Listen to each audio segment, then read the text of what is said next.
Mr. Christopher Carey was born on November 1st, 1940 in Philadelphia, Pennsylvania. His mother's name was Mary Carey and his father's name was Christopher Carey. He also had a sister named Eileen. As Mr. Carey grew up, he learned that work was important. So when he became old enough, he got his first job at a local gas station. At the age of 17, Mr. Carey decided to enlist when he was still in high school. He chose to enlist because everybody at that time was being drafted and he wanted to be in the Reserve's Air Corps. His family was happy for him when they were told about the decision that he made because he was getting what he wanted. He stated that it was very enjoyable to depart for training because it was just the thrill of adventure for him. When Christopher Carey got to boot camp, he said that it was tough. The early wake-up times brought a little bit of stress most days. He said, We had training in different parts of the Navy. We had to know all the ranks, had to know all the things about the Navy. he did a lot of calisthenics every day along with a lot of running and working out. When he was not doing any of that, he would be in the kitchen helping out with peeling potatoes, cleaning, etc. Throughout all of this, there wasn't really anything to dislike about training. One thing that was not disliked was the food. Mr. Christopher Carey loved the food because they were usually given meat, potatoes, vegetables, and sometimes ice cream. Mr. Carey said that it wasn't really hard to adapt to military life. It was fun, difficult, and enjoyable all in one. They didn't really get any social life, but they still adapted with what they had. Throughout all of their hard work, they had about 8 to 10 weeks of work until they had their time off. When they didn't have anything to do at camp, they would usually go out to other places to have a little fun. Christopher Carey was involved in the Berlin Crisis. His outfit was first activated because of the Berlin Crisis. The outfit was activated because the Russians were causing trouble, while at that time Berlin was split into 3 or 4 different sections. Some places that his outfit went to at that time were Guantanamo Bay, Cuba, Puerto Rico, and they just trained down in Virginia. They didn't really get any action during that time period, but they were still activated because of the Berlin Crisis. After the Berlin crisis, Mr. Carey still had to owe about 14 months to the United States Navy. He was activated during the time of the Cuban Missile Crisis. At this point, they sent him into the regular Navy and sent him to Brunswick, Maine. From there, his squadron was sent down to Key West. When they got there, there were only a couple of civilians and the rest servicemen. That same month, the squadron flew about 140 hours, which was way over the regular time that they flew. While in the United States Naval Air, Christopher Carey gained a lot of experience in traveling. Some places that he traveled to during his time of service were Bermuda, Haiti, and the Caribbean. He said, Small island, we used to go out motorbiking, uh, clubbing. That was fun. Let's see what else. Haiti, we used to do a lot of trading. We trade off. I saw guys trade their shoes off for things in Haiti, carvings and things like that. And On the job, Petty Officer Carey was never really on the front lines, but his actions on the plane were very simple to him.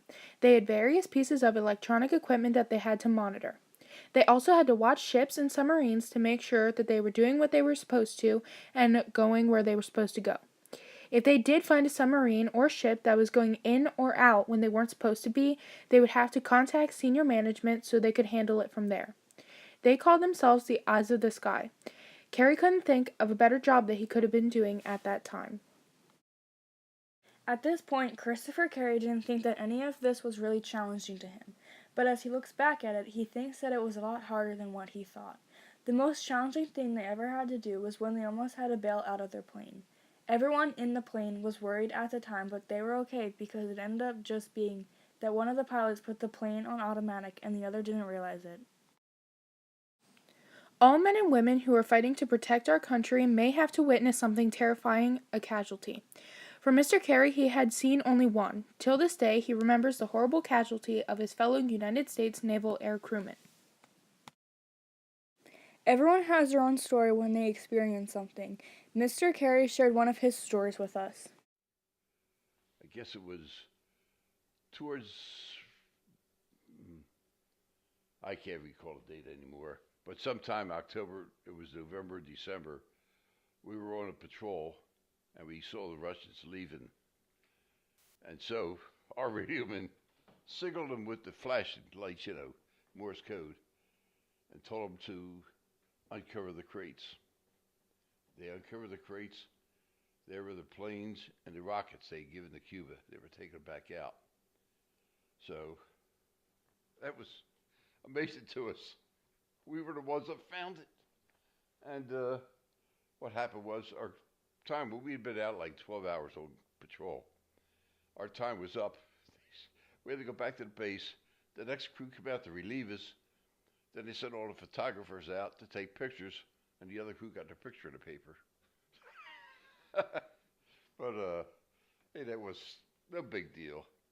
But we always kid them, hey, you got to take our place and get your picture in the paper. So yeah, we saw the Russians leaving Cuba, and the crisis was over at that point. So. While in the service, Mr. Carey created many friendships. Mr. Carey was known as the Kid because he was just a young guy back then. He had made many friends from where he lived. He says, I made a lot of good friends. I haven't seen a lot of them for years now, but a lot of them are gone. But you made good friends in the service. while serving his time in the reserve unit, he would have reunions about every 10 years. They would meet at different places like Atlantic City, Willow Grove, Pensacola, Florida, and where they were originally reservists. Sadly, those reunions ended about 10 years ago because not enough veterans attended. When it comes to staying in touch with family and friends, he didn't really stay in touch. Everybody had a chance to communicate from a survey radio. When the crisis was over, Mr. Carey was still in the service. After Mr. Carey told his parents he got out of the service, he was up in Maine and was going to spend a few days in New York City. When Mr. Carey was done serving his 10 years, he checked in at the Navy base in New York City. As he was on his 3-day vacation that he got, his father gave him a call. Mr. Carey's dad was able to get him a job, but he had to be there the next morning. He hopped on a train to Philadelphia and was at work the next morning. When he returned home, his family and friends greeted him. Readjusting to civilian life was not hard for Mr. Carey. He already had a job and went out after work with his friends. Since separating from the Navy, he finished college. After graduating from college, he worked with the government as a bank examiner for 30 years. Mr. Carey now has 7 kids and a lovely wife named Dottie Carey. His family recognizes him for his hard work and dedication to his country. Once separated from the Navy, he joined 2 veteran organizations. He is a part of the American Legion and the Veterans of Foreign War. Although he doesn't go to them often, he still belongs to them. While in the Navy, Mr. Carey earned 3 medals.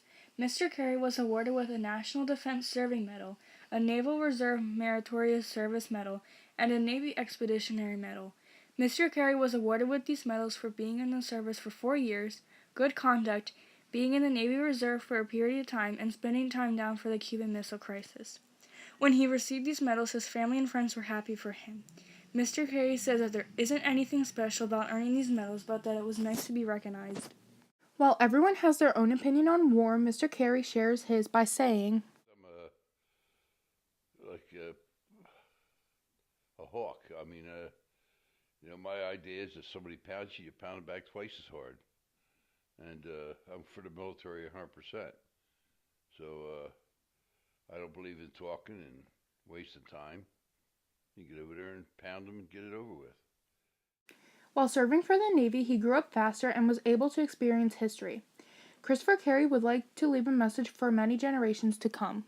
I think that all young guys and maybe young women should have the opportunity and go into service because it really makes you grow up quickly and you learn a lot of things because you're not at home. Mom's not taking care of this, this, and this, and this. You got to do it yourself. So you grow up quickly. They say when you go into service, you sign a blank check. I guess that's the truth because a lot of guys died. He believes that serving for your country is a good learning experience. Thank you for your service, Petty Officer Christopher Carey.